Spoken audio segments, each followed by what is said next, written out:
Hello and welcome back to another episode of Live here on Keystroke Medium. I am Josh Hayes here with Chuck Manley and Scott Moon, and today, longtime viewer and science fiction author Tom Hottle joins the show, and we're talking about murdering people today. And great way to start off. I really think that's. I mean, it is Monday.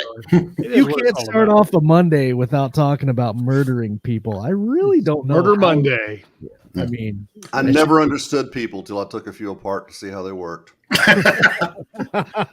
You should always shoot up the office on Friday because then HR will be cooled down by Monday, and you can maybe get off with a slap. True. They take your company swag away. Don't you hate the firing people at the end of the day on Friday, and then you're like, you made me work all this week knowing you were gonna fire me on Friday. I could have slacked off all week. There you go. Rick Partlow has the first comment of the day, so he gets go figure. Golf club. Yeah, on his game there, he was getting bumped out for quite a while, but the Wyoming time difference, it messes with him, I guess. Right. Yeah. He says in this episode, Tom talks about serial killing because apparently he has experience in it. What's up, Keith? Corey, hello, welcome. Trucker Charlie's in Iowa. Oh, he's getting repaired today. That's not good. Well, I guess it could be good, but it's never good if something breaks. Patricia's say hi to my niece's husband. For Charlie to do that? Yeah, because they're probably crossing paths. Yes. Let's see who else is in here today. I saw Tom. Oh, what's up, Tom? How are you? Welcome. Anybody else that I missed? And Lauren's here. A bunch of people in there. I can't even keep track. Good time. So we're going to talk about killing characters today, killing your darlings, as it were. It might actually kind of go back and forth, killing characters and just deleting words, because killing your darlings is a dual meaning. I don't know what's the word for that. Your favorite turn of phrase, or your favorite, this is a clever joke. Yeah, this is interesting research, but you got to cut it because right. Hey, we've got a new viewer, I think. Rod Gilly, hello, welcome. Rod. I'm just going to start tagging all the new people. That's probably you guys can come run the show. Started doing that like 6 years ago, but yeah. He says I'm the other Tom. He's the guy. This is the guy that every post I post on Facebook, he does the GIF where the dude is standing with his arms crossed, obviously not happy with you, and then he turns away. I got to do it to him the other day. Yeah, we're gonna change it to Tom H Medium. yeah, exactly. All right, well, let's talk about our updates this week before we get into the meat of the conversation, as it were. Chuck, I'm interested to know if your update is going to be different from last week. Well, since it's been 2 weeks since I've been on, I don't remember. Oh, yeah, it has been 2 weeks, hasn't it? I don't remember what my last update was. You're cutting and pasting this entire Yeah, he really is. But yeah, my life is pretty routine. So nice. Clicking away on Jack Darque 3. Still sitting in my car making notes for a science fiction, or a space fantasy kind of deal that I'm thinking about doing down the road. And then just, like softball Star Wars, and theater, and like my own little take on a Star Wars type universe. And and then just the family stuff, wife's out of town at the moment, so I've got theater, kid stuff, and softball stuff with my daughter, and just being dad and writing books. Indeed. And I'm 75% of the way through Jack Darque 1, and absolutely love it.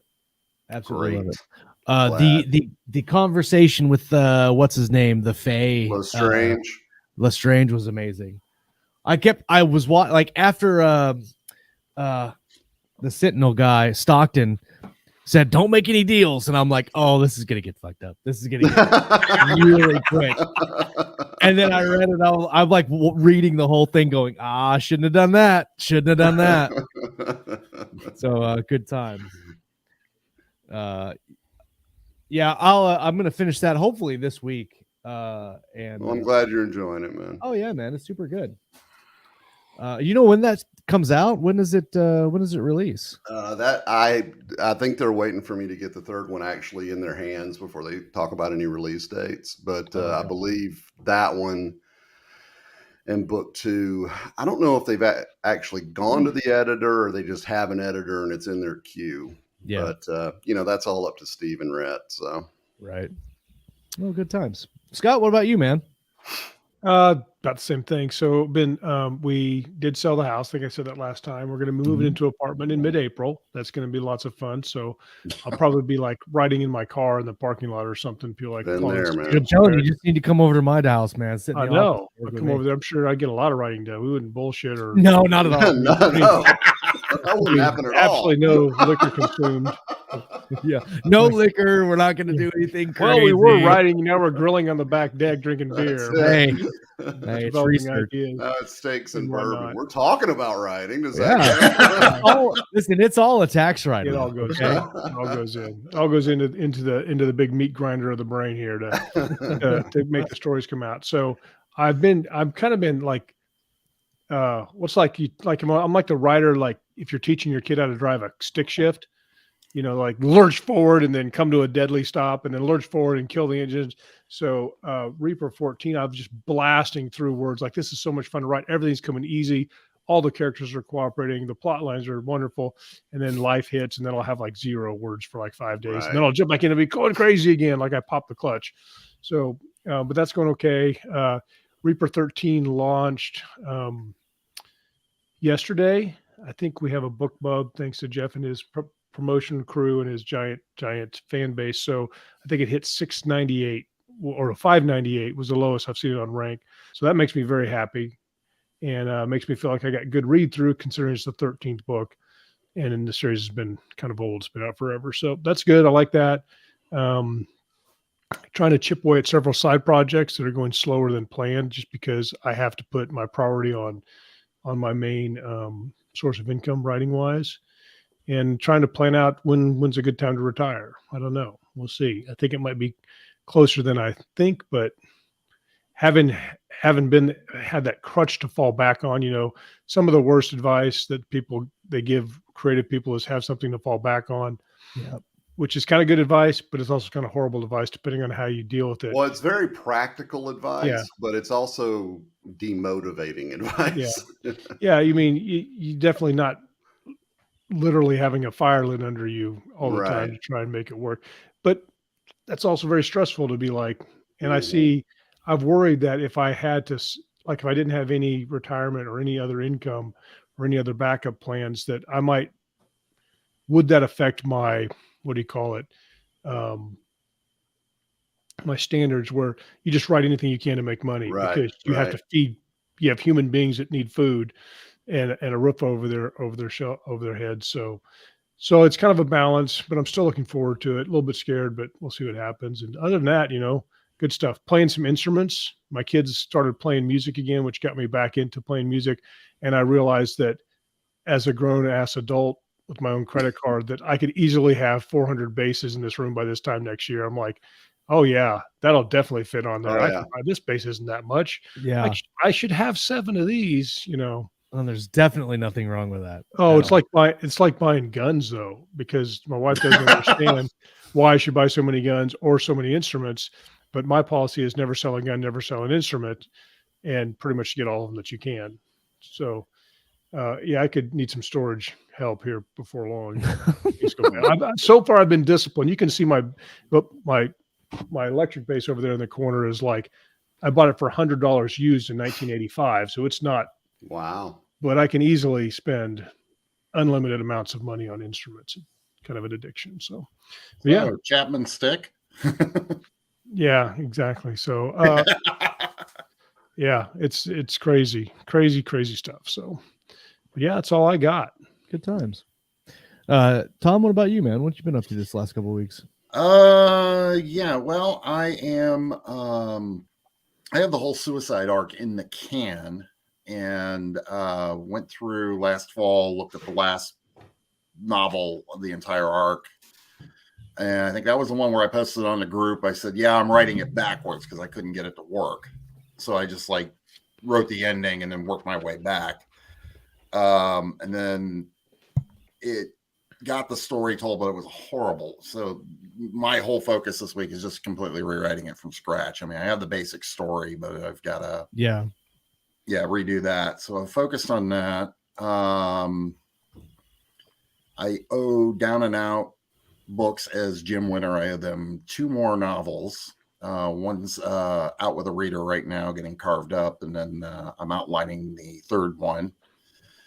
So there's that. And then I took No Marigolds in the Promised Land, and I kind of been line editing that. And now I'm running it through Pro Writing Aid. And holy God, I wish I had that like 3-4 years ago when I wrote it. I always forget about God, that's horrible. Yeah. How did that get through? And it sees like really weird stuff, like especially stuff like I go through and edit in Word after I'm done writing, and I focus on the squiggly lines and the blue lines and all that stuff, and I'm like, oh, it's clean, and then I drop it in a Pro Writing Aid, and I'm like, ugh. Yeah. I use one called Perfected. It's a Word plugin. That's what I use when I do my post manuscript. Yeah, I've heard good things about that one. Yeah, I like that one a lot. It hits a slightly different thing. It's really good for consistency and those types of things. And it catches little things like double spaces after a sentence and between words, because I do those constantly. Yep. Yeah. And Pro Writing Aid, sometimes it flags things like it doesn't like your word choice, you know. Yeah. I always try to look at it and just see if I can teach myself something, like, do I need to learn a lesson from what it's suggesting? And then it took me a while, because I'm kind of a pleaser. So I'm like, I had to fix it to make Pro Writing Aid happen until I realized it's not actually a person. I just use it for what works and I try to ignore the rest. It's not actually a person. Because if you ever use Pro Writing Aid, it highlights things in all different colors. Yeah. And so it's like my wife thanking Alexa. I'm like, honey, it's not a human being. Yeah. Alexa, you're a great person, Alexa. You don't have to be polite. Yeah. But I curse at Alexa all the time. I do. You should. Yeah, I had to learn not to, where it says report incorrect, like it constantly doesn't understand that you're on a planet, not in a planet, you know, unless, you know, this is a geological survey or something, but I have to report that. And some were just like really wacky, like it couldn't understand. Pro Writing Aid is a little better than some other things about understanding verb tense. And I'd sit there and go, that's not what I meant, you idiot. Yeah. You know, I was like, oh. I hit the ignore all button and move on as much as I can, but yeah. But when you're done, you have all those highlighted words, all these different colors. And I always you can just hit unhighlight them or whatever, but I always want to go back and fix all of them so that I don't know. It's kind of like. Yeah, I got the Word plug-in, so I just turn it on. And when I'm done, I turn it back off. Yep. So, good stuff. It's a great tool, though. Yeah. Oh, it's awesome. Yeah. I wrote for a while turning off the squiggly lines, like the blue squigglies and the red squigglies. So while I was writing, I wouldn't be tempted to go and fix what was wrong and then just turn it back on after I'm done writing and then go through and fix everything. And it helped me write faster because I wasn't trying to edit and change shit while I was writing. You get some hilarious. When I use Dragging Anywhere, it's basically a text editor. And when you're talking, if it interprets you correctly, it spells things correctly. But then sometimes you'll have to put the phone down and type or whatever because you can't dictate right then. And so then I'm using my raw spelling ability, which I've realized has not improved in 52 years at all. And you go back and then you read it later and you're like, oh my God, what was I saying here? This doesn't make any sense at all. Rick says I need to get a shirt that says "Turn off your squigglies." I had a merchandise opportunity right there. Oh yeah. Hey, I told everybody to put that stuff in the group, and I was going to try to see if I can make turn off your t-shirts squigglies. and Squigglies of Valor. Squigglies of Valor. I love that. That's getting on there too. I'm writing this down. Turn off your squigglies. I'm starring that, and I'm starring this. Mm-hmm. Very good. And speaking of merchandising, writer's block in French press. Hey, using the unlicensed Expanse coffee mug. So there you go. The writer's block coffee. There we go. Right there. Brought to you by Writer's Block. As it should be. Let's see. What have I been up to this week? I finished reading Salvation Lost by Peter F. Hamilton. It's the second in his Salvation sequence books.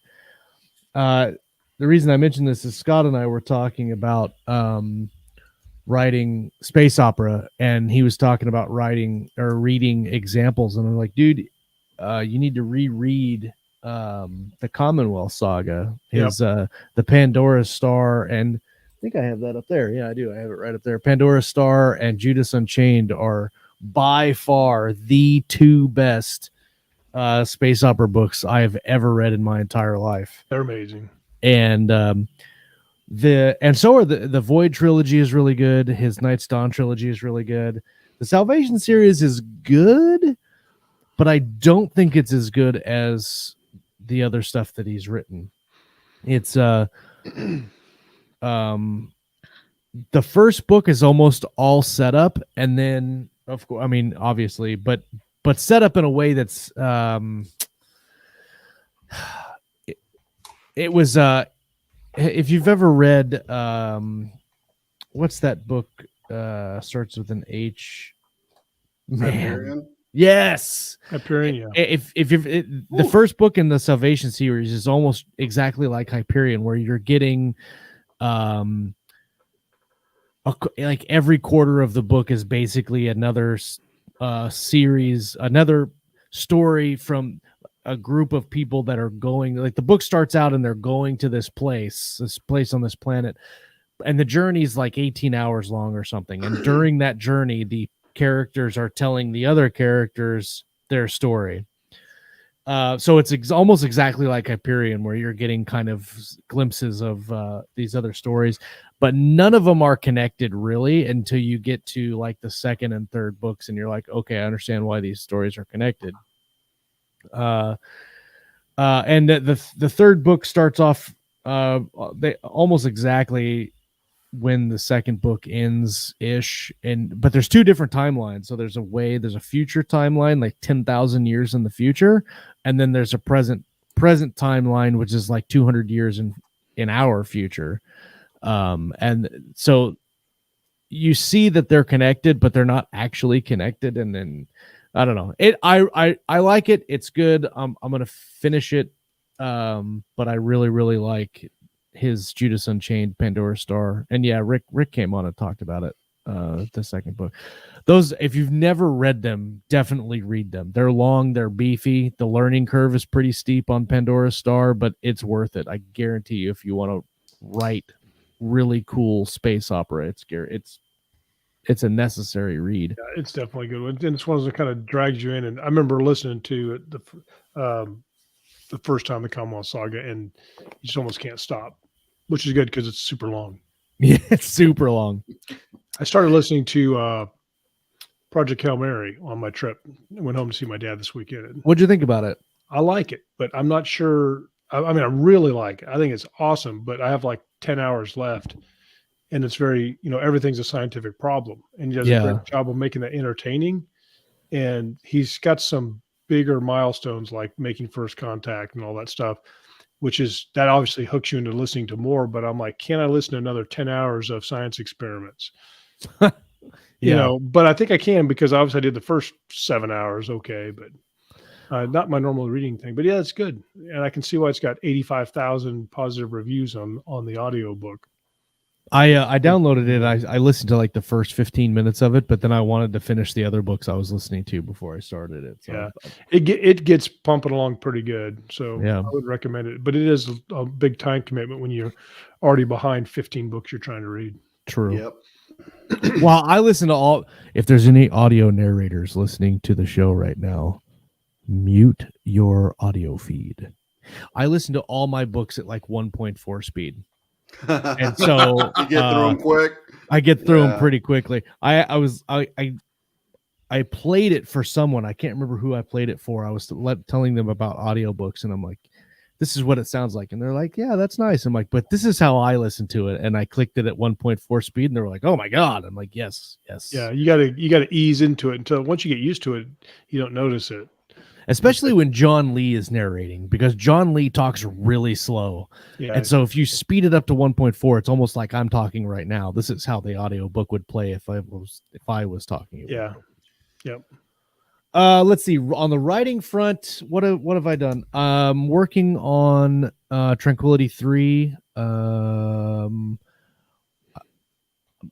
I think I'm halfway through my parts, and it's coming along. It's coming along very quickly. I'm hoping to have it done in a month, and then of course we'll move on to putting the different parts that I'm writing and the parts that Devin is writing together, and then sending it off to edit. So I'm hoping to have all of it done by mid-April.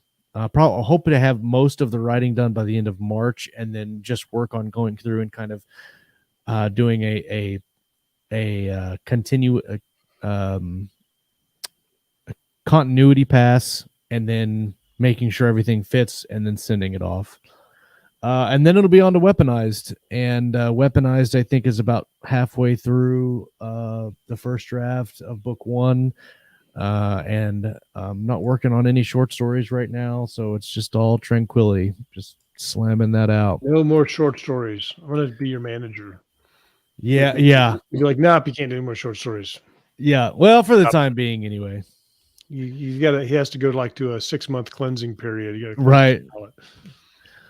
Speaking of short stories, we have all the submissions for the Flash Fiction competition are in. I think I've got to put a couple of more in the read folder for the judges to read, and then probably this week I will send off the 3 finalists to Tony Weiskopf, and she will grade them. And as soon as she grades them, we will release that. We're talking with Scott McGlasson of Space Opera Writers. We're working on the next one already. We're trying to figure out what we want to do with the next one. If we want to do like kind of a fun competition with another group and see if we can get our 3 best stories submissions and their 3 best submissions, and see if we can do like kind of a write-off. But we're still talking about that. We're still working that out. So news to come. And also, as always, if you want to jump in on the Keystroke Rimo, send me a message on Facebook and I can get you in there. Right now, for year to date, we have 4 million words pledged and 1.7 million words written, with a daily average of 125,000 words a day. Wow. And across the community, we have 1,301 days logged of writing, and that's kind of the number is not entirely accurate, because there are a lot of zeros written in the form, and because there is a number in that, I should go through and delete all the zeros. I had a 0 day day before yesterday. I just highlighted the square red and didn't put anything in it. Yeah, that's what I did. I had my first 0 day of the year yesterday. But basically what happens is when there's a 0 in the box, the spreadsheet counts that as a day written, and it adds to it cuts in the average. Well, it doesn't cut in the average, it just counts as the day written. And then so when you go to look at the who is the most consistent in days written, it will count the person that has, like, say you have a full month of zeros, it will count you as number 1. 30 days of I might put a 0 in if I did 3 hours of writing work but got no words out of it. That would be a 0. Yeah, 0 in the box, because you still did write, you just didn't get any words because you were like proofreading or something. Hey, Kayleen says she has 2,000 words to add. Get it? Nice. Do that. Tom said like a dance off. Yes, the 6 finalists per group are going to have to do a dance off to see who wins. Zoom. Yeah. Mm-hmm. That's going to be hideous. That's awesome. Rick Carlos says he ain't got no zeros. Yeah. Rick does not have any zeros. Yesterday was my first one. Word, champ. Well, hey, let's talk about killing characters, man. Thomas, was your idea, so you want to kick off what your thoughts are and start off the conversation with a bang? Yeah, I think where I got the idea was my sister-in-law just read Children of Amargosa, and her husband absolutely loved it. Until Cindy got to that scene, and what it was Lizzie who is like the farm girl who kind of tames the wild runaway JT,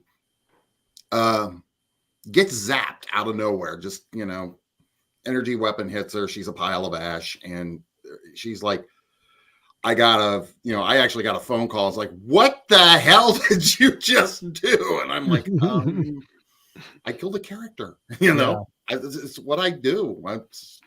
I hate to tell you this, but in the next book, I kill 3 more. So yeah, nobody's safe. That raises the tension. Yeah, and I was thinking about that, and I was like, did you read the 3rd book yet? Because I think there's one you'll really like. I kind of came up with a gristly end for somebody, but I can't get her to read that one. So, but yeah, I was thinking about that too, and I was like, why would you, did somebody saying, were you doing the Game of Thrones thing where you're just like doing it for shock value? Because to say all the characters are disposable, and I thought, no, It actually kind of served the plot. I mean, I could easily have killed JT off, and then Lizzie would have become the other protagonist. There was like 2 in that book, and she would have become the other protagonist, and we have to deal with her rage. It's like, I'm finally happy, and you burned him to ash. Not even energy weaponed. Yes, to death. Weapon. I don't know. Like, I think I don't know that. I'm trying to think of any, not in the TV show, but in the books. I don't know that Martin has really killed anybody for shock value. It's all it kind of most of the time serves the story, the one that he's trying to tell anyway. Well, it does speak to genre, because I mean, for sure, Grimdark. And in Grimdark, nobody's safe. Yeah. I mean, that's just part of part of the reader experience for that genre. But I think in things like anything that's not really grimdark or even horror to a certain degree, any kind of character death needs to have some impact on the story. Even the really unexpected ones, especially, because you want those to be like really good gut punches. Well, if you're talking about main or secondary characters. Secondary characters that really matter to the main character, because you want your reader empathizing with the main character, and if they really like the sidekick and you turn them to ash, you want that to be a kick in the squishies to them. True. It's interesting.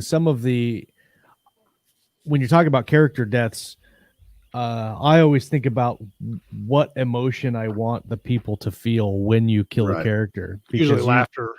Yeah. When you kill a character, I wanted to laugh at. No, I'm kidding. Yeah. Well, no, I mean, because hilarious. I died. Because you can be sad. You can be sad, or you could be happy that the character dies. And normally, when you're happy with the character death, it's usually the bad guy or one of the bad guys. Yeah. We've talked about this before, but in Strikers War, I killed one of the main characters, and that death causes almost all readers to cry, and I love that. I love that I make my readers cry. The book in that case. And I'm like, give me your tears. I remember an interview I saw with Vince Flynn when he was still alive and doing the Mitch Rapp books, and he killed off a main supporting character, and he said he got death threats because he did that. I'm like, crazy. Wow, you did your job well. Well, and that goes to another question. When you're killing characters, do you take your readers' feelings into account when you're doing that to your characters? If you have a character that you're like, maybe we can kill this character off, but maybe you don't. Honor Harrington was supposed to die in book 9 of the Honorverse, and basically David figured it out that if he killed Honor off, that his fans were going to come and burn down his house. Yeah, I was going to say, I think that if you've got a long-running successful series like that, you definitely want to think more about who you take out and who you don't. Yeah. I mean, now if you're just writing a standalone trilogy or something, go nuts, in my opinion. But if you've got ongoing novels and that people are going to keep wanting them, like the Reacher books and stuff like that, you want to be careful who you take out, because it becomes a problem. Because like I remember watching the Walking Dead, the first few seasons, and there's a couple characters there that were clearly probably up for being killed, but after a while there's one or two is like, they can't kill this character off without Right. ending the franchise, and they were not the main character. And then you're kind of in a problem, because how do you put them in any type of real danger? And that's where my the nexus of my decision is always at, is I need to have some real threat of people dying in these books, but the genre I'm in is not a Game of Thrones type of focus where they're going to tolerate lots of characters just eating it. Right.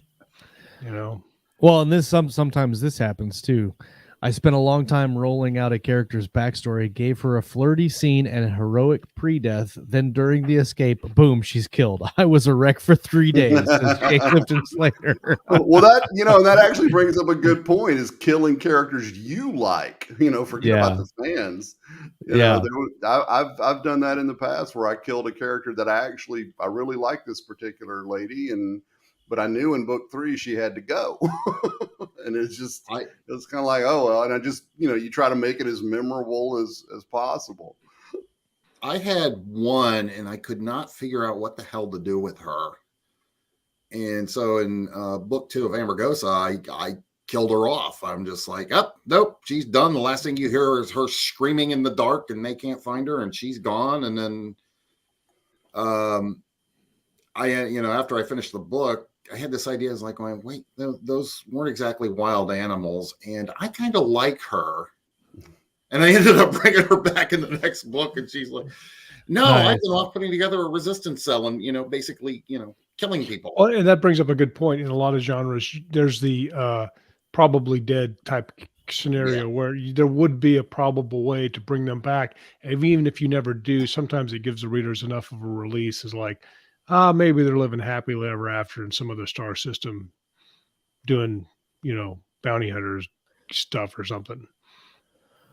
But you got to be careful when you're doing that too, because if you do that enough, then it becomes the, there was a TV show that did this, or they were, maybe it was a movie series that did this, where you think the character dies, and it was the last Skywalker, the last Star Wars deal, where they killed Chewie and then immediately said, no, he's fine. Yeah, Rise of Skywalker.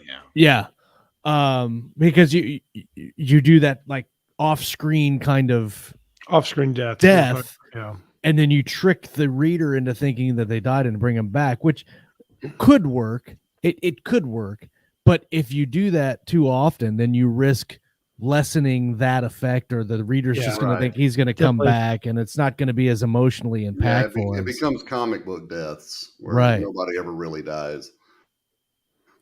Rick said, I killed 2 main characters in the first trilogy at the end. Very heroic death, and I loved them both, but someone had to die or the final battle would have been too bloodless. That is true. Like, Scott, you're mentioning the genre in which you're writing, and it's not grimdark, so you can't kill people. But in mill sci-fi, or even just space opera, well, any genre, I think, if you don't kill anyone, then really the stakes are not there, and you want the stakes to be present, even if no one important dies. And that leads directly into the whole red shirt problem, which is a tactic I think lots of writers do. Is because I've done that before, consciously or semi-consciously. Is like, this new character is probably going to die. Yeah. Because somebody needs a guy, and I know it can't be character X, Y, or Z, or A, B, C, or whatever. But that can also go horribly wrong too, because it becomes kind of cliche and dumb. So you have to like take the red shirt, make them likable and important enough that their death actually is impactful, and then take them out.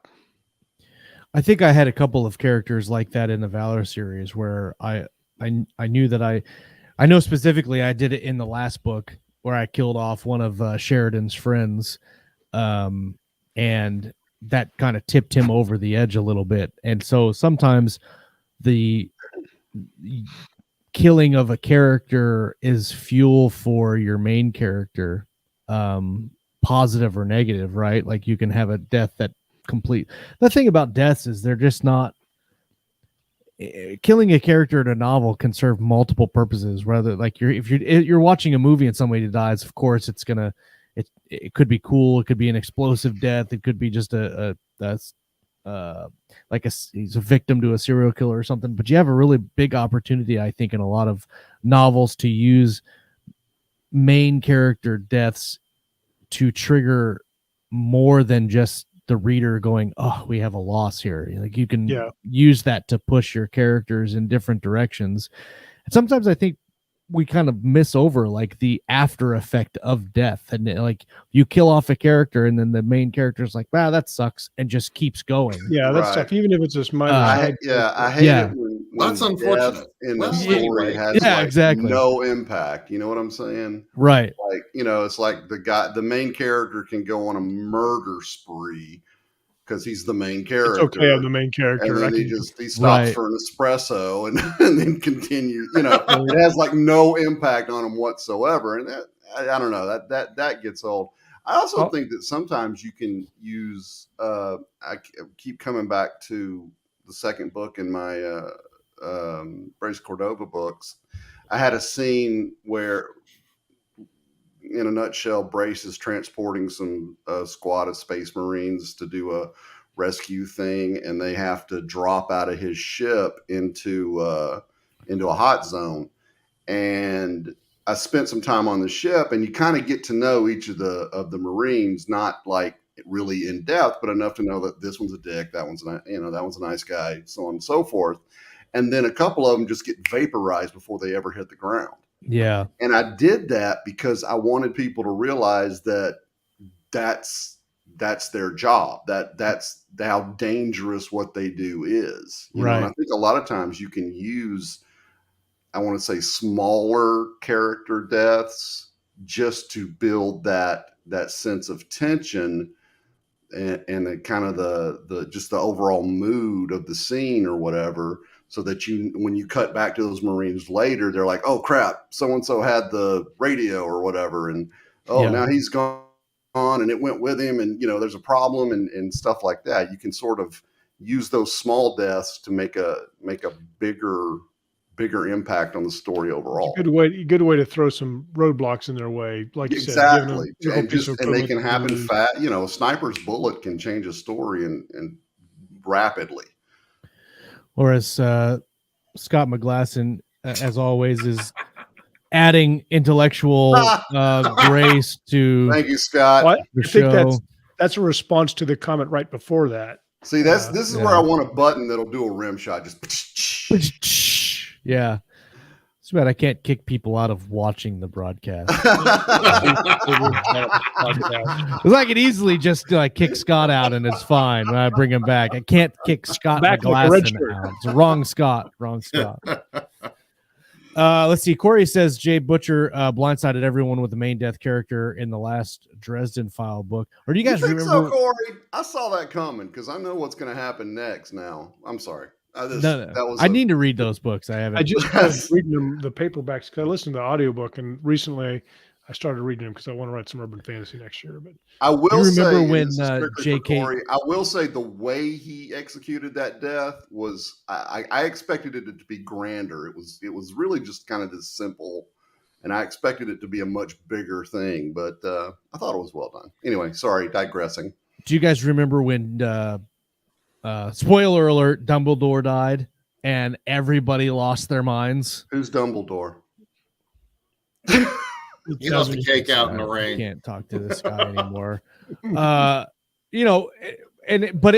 that death was necessary. It was a necessary death, but the fans just lost their minds about it. And I think that's good. Going back to the point I made earlier, consider taking fans' feelings into consideration when you're talking about deaths. Sometimes those deaths are really necessary to the story and they are a gut punch. But other times it's just, it's like nudity in movies. Sometimes it's necessary and sometimes it's just, we wanted to show some hooters on this movie. Yeah. And we can because it's rated sex R. sells, baby. Sex sells. Yeah. Kit said the original meaning of killing your darlings is deleting paragraphs you're not proud of. That is true, right. And that's part of the conversation I wanted to talk about. Is going back and looking at your writing and just deleting just pages and pages of stuff. Which one of the things also is ideas. Killing your darlings could be ideas as well. And like I started working on this Aspect War epic fantasy trilogy that I'm working on several years ago, and where I've landed at now in the story, almost everything that I had wanted originally to do with the project, all of that is just red lines on a page now. But the story is better for it, and I think that the idea of killing your darlings, deleting words, is very good, and it improves you as a writer.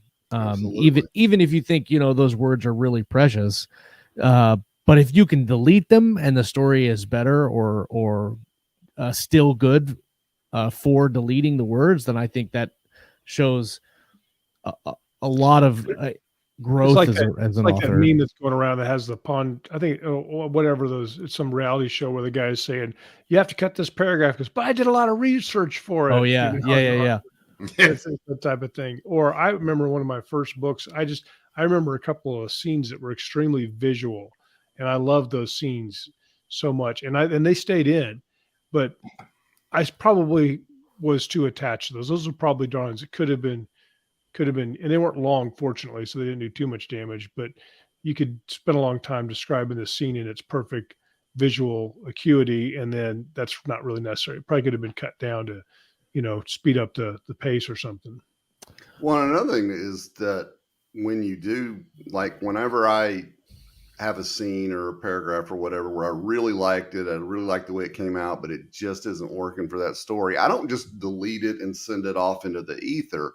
I like to just cut it out of that story and stick it in a side folder and save it, because you never, exactly what DeMarco's saying there, you cut it, save it for other projects, because you never know when something you wrote previously is going to work its way into something later. For instance, there's a character in Jack Darque named Branch who was actually in a fantasy thing I did earlier, and he really just didn't need to be there. So I kind of pulled him out of that thing. And this was like, I did this in my 20s, and Branch has been sitting around since then. And he works perfectly in Jack, I think. So I love Branch. I think Branch is a really good character. So I say save that stuff, because you never know when it's going to come in handy again. I know when I wrote my first novel and people were saying, you need to cut that out. You're talking, a lot of it was, I grew up in Cleveland, so it was kind of a love letter to the city. It's like, okay, you're talking way too much about this restaurant on Public Square. You need to kind of get on with it. And I'm like, no, but this is local. Right. Yeah. It's what makes me, and then I get to, this morning I'm working on the rewrite for the last one for Suicide. And I got done with this one scene. And I went, oh, that's gonna need a machete. It's just the one. I kind of ran into the same thing when I was writing Master of Hounds, because I said it here in Huntsville, because I've always wanted to write something in my hometown. But I was about 3/4 of the way through it, and I realized I was trying to put all of the stuff I'd experienced in this city into this one story. I had to pull so much of that out, because I'd already had him living in the old condo that me and my best friend were roommates in back in the day. He, the hospital he worked in was the hospital I worked in, just all this stuff. And I suddenly realized that it was turning into exactly what you said, as a love letter to the city rather than a story that just happened to be set there. So you got to watch for stuff like that, I think, too. Yeah, and there's ways you can do that. Like you can have like the crime novel I put out last year was set in a fictional city. And I thought, okay, what makes a city a city? And I thought, I wrote up a bunch of historical events and named some families in that, because that's what, that's where the street names and the place names come from. And it was like, you just sprinkle them in, and they're like, Wolcott Avenue. Okay, there's a family named Wolcott that's very powerful, and they built a lot of stuff, or the Custis Library or something like that. And I just found that a lot easier to do, and it didn't bog the story down. Well, a lot of the things, like you mentioned, having a big info dump and then action happen, and then you go back and cut all that out. Well, some of that stuff is just base knowledge that you need to write the scene, and it doesn't have to be in the book. Like I do a lot of free writing before I write the chapters. I'll just start and and do like 4, 5, or 6 paragraphs of just, this is what I want to do with the scene, this is what I want to show in the scene, and it's all telling me. And you know, if I have to have some background in for something, I'll figure out a way to slide it in. But like talking about space opera and Peter F. Hamilton, there's a lot of his books where he goes on for like paragraphs of world building and info dumping, and that it's interesting, but it rides the line of interesting, and we could just cut all this out and you didn't need it, because his book, like, there's a lot of stuff that he could just not put in his book and it wouldn't change the book, but it's still kind of interesting to read, but it's very borderline. And it's kind of cool. I read Michael Connelly, and so in the Michael Connelly books, Los Angeles is basically a character. And there are a few writers that it raises to that level, but probably that's not most stories or most writers. And then where's that line between the setting is so powerful and important to the story, where most stories it's not really. You could take them out of one city, put a different city, and change all the names, be fine. Yeah. But he really does put a lot of time into that.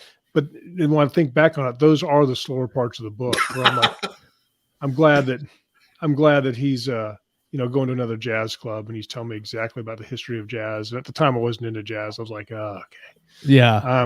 You could have just said he likes jazz and moved on. But Scott McGlasson did right there.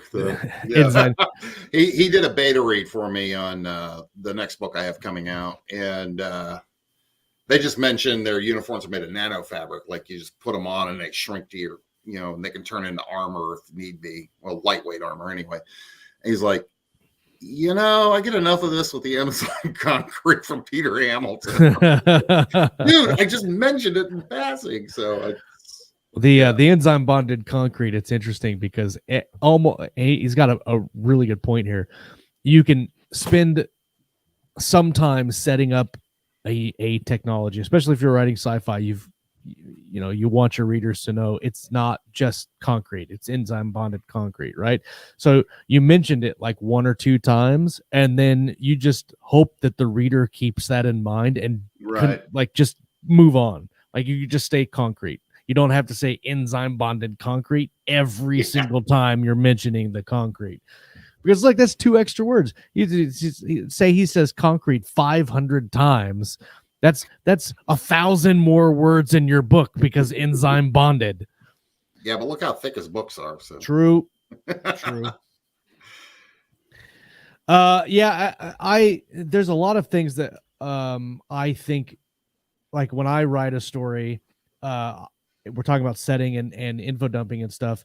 If I'm writing a story and I just need a building or a street, I don't even care to think about, unless it needs a name. It's just a street or it's just an alley, and you paint a little bit of picture, but then you can also run the risk of white spacing the entire setting, and that's kind of risky too.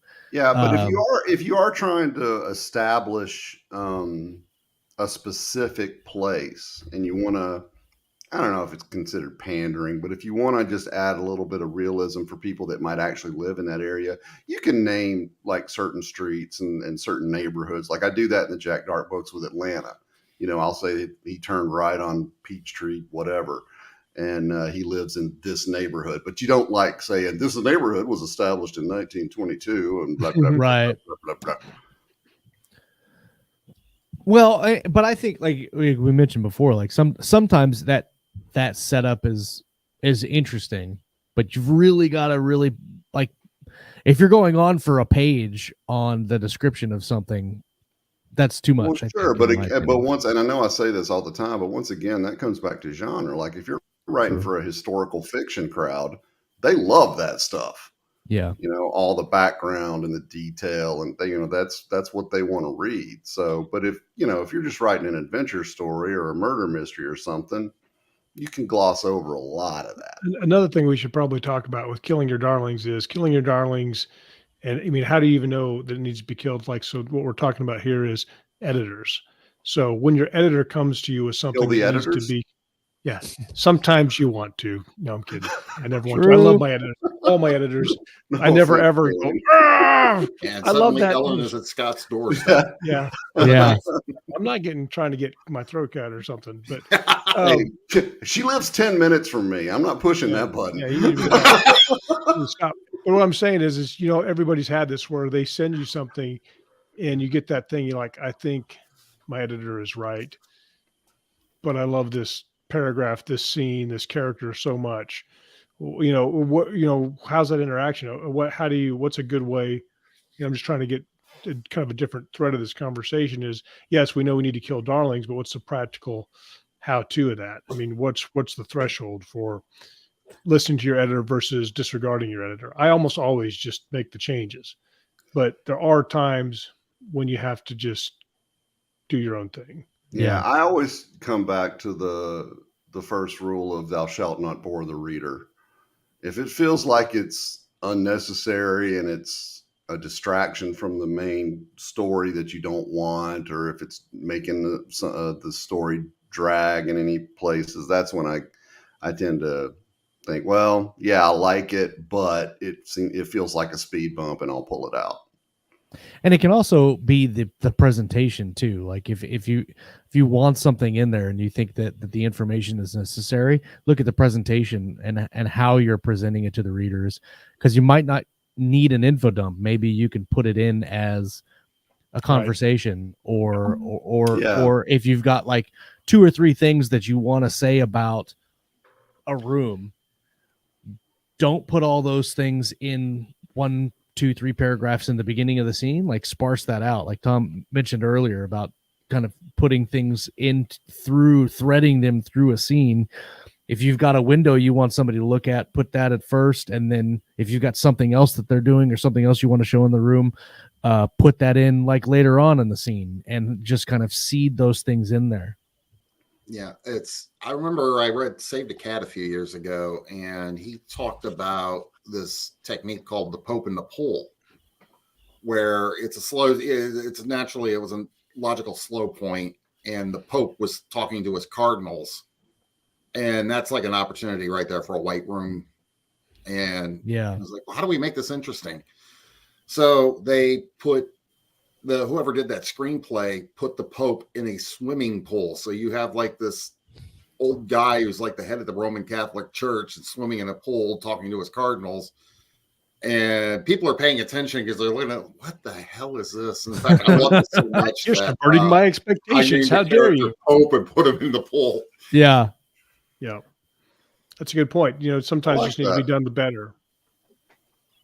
Well, one of the cool things I like, mentioned screenplays. One of the things that I did last year was read a lot of screenplays and watch a lot of Aaron Sorkin movies. And it's interesting because he does a lot of claustrophobic scenes where they're just in a room, and the room really doesn't matter, but it just keeps the characters together. So the characters aren't doing a whole lot other than just talking. And so a lot of his pages are strictly dialogue, and there's no like acting cues or anything like that. It's all dialogue, and he makes them stay in the one room, so we don't have to go here and we don't have to go here. Now that can get really old in a novel, but one of the things that you can look at in writing is seeding those things that you want people to know into dialogue, or even into dialogue tags, and then it does not read as info dumping. It just reads as part of the conversation, which it can obviously be abused. Oh, 100%. You don't want to do that through the whole thing. Well, and that's just learning how to do it and learning your style, I guess. Well, you're learning your style about enzyme bonded concrete. Scott says you need an X2000 Darling-O-Matic running on Fret Hay. There you go. The one thing I learned about doing screenplays, I wrote one book. The first draft is a screenplay. I said, let's just do it like this, and then I can flesh it out. It'll be like novelizing, doing a media tie-in. Montage scenes do not translate well into prose at all. Yeah. I was just like, okay, maybe we should just rewrite this thing from scratch. So, Oh, Patricia Yeah. says it makes me think of the scene in Babylon 5 with Jakar and Londo stuck in the elevator. Yes. Wow. That was a great scene. I remember I that. just watched that not too long ago.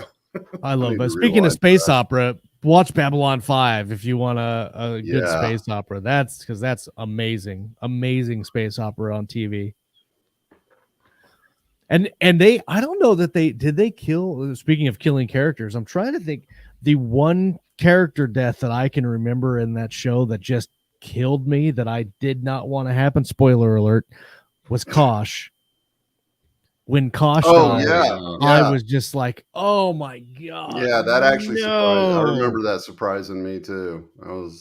But so it was surprising and it hurt, but it also was necessary for the story. Exactly. Yeah. And I can't remember any other deaths that were just like throwaway deaths, like the main characters. I don't think there was one that I can think of.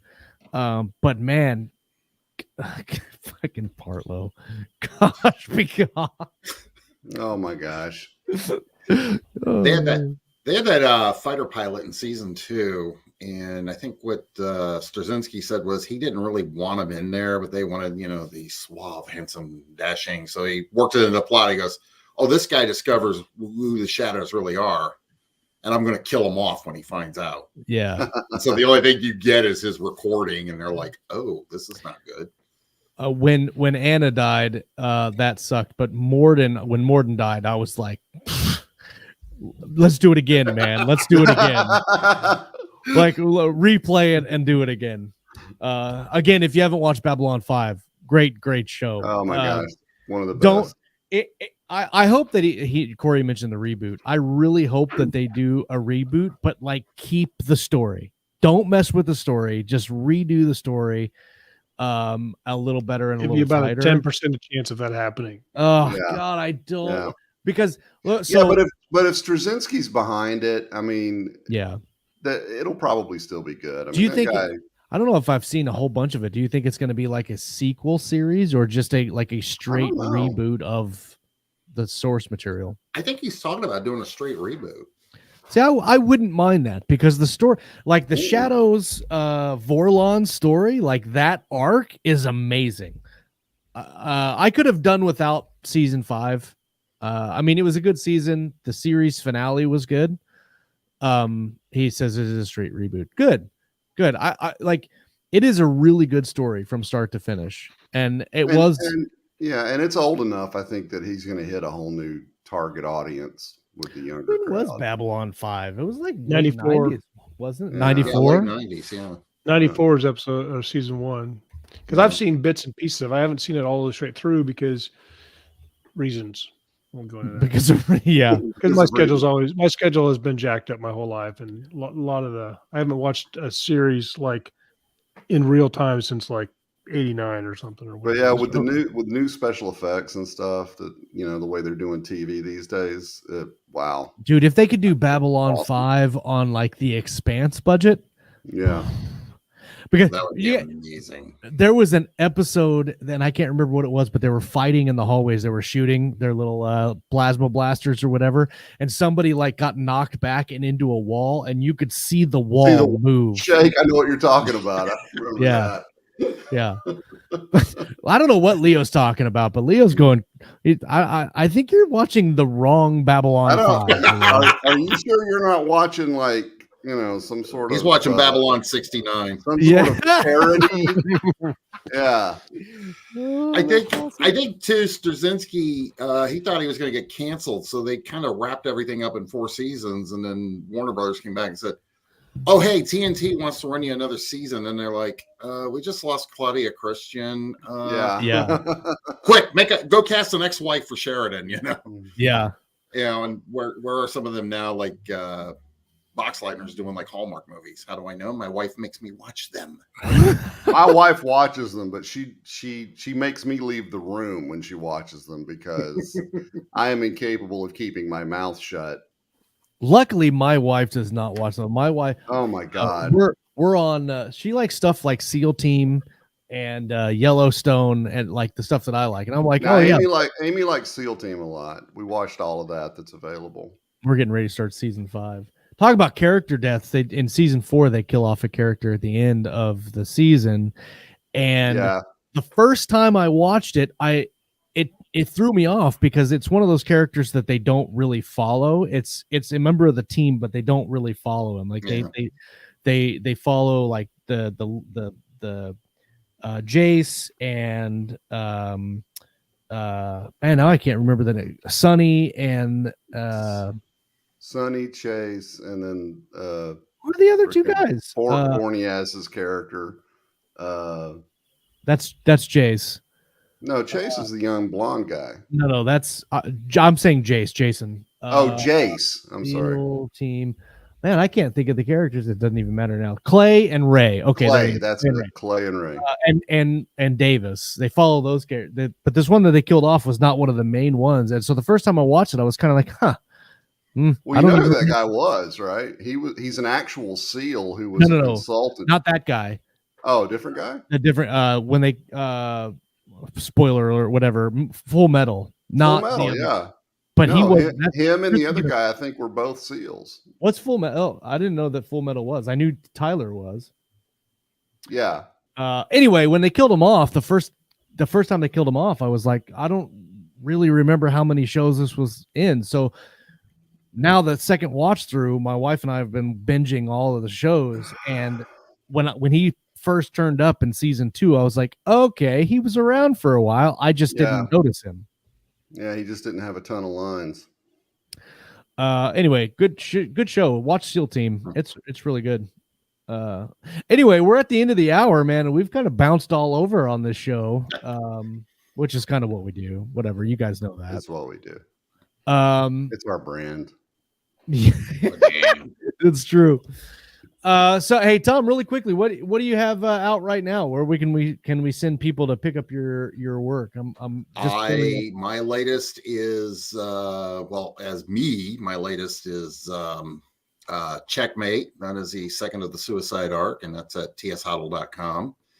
And if you want something a little more earthbound, I have a book that really needs some love. It's called Holland Bay. I wrote it as Jim Winter, and that's at jimwinterbooks.com. I kind of describe that as the Wire meets 87th Precinct. The Wire was fantastic. Speaking of, still haven't watched that. Oh god, yeah. I need to watch so there was that, and then when I started writing, the follow-up books, I'm like, oh, Bosch is on. That kind of helped me get into that vibe again. I posted your Jim Winter link in the deal. I'm going back to your other one now. Did you say it was Tom Hottle? tshottle.com. And these links will be in the show notes, thanks to the one and only Ken Britz. Thank you, Ken. And speaking of the podcast, if you've been wondering, the podcast has been down. The audio version has been down for a couple of weeks. Had some foul ups with Podbean, is where we put the podcast, and then it goes through RSS feeds everywhere else.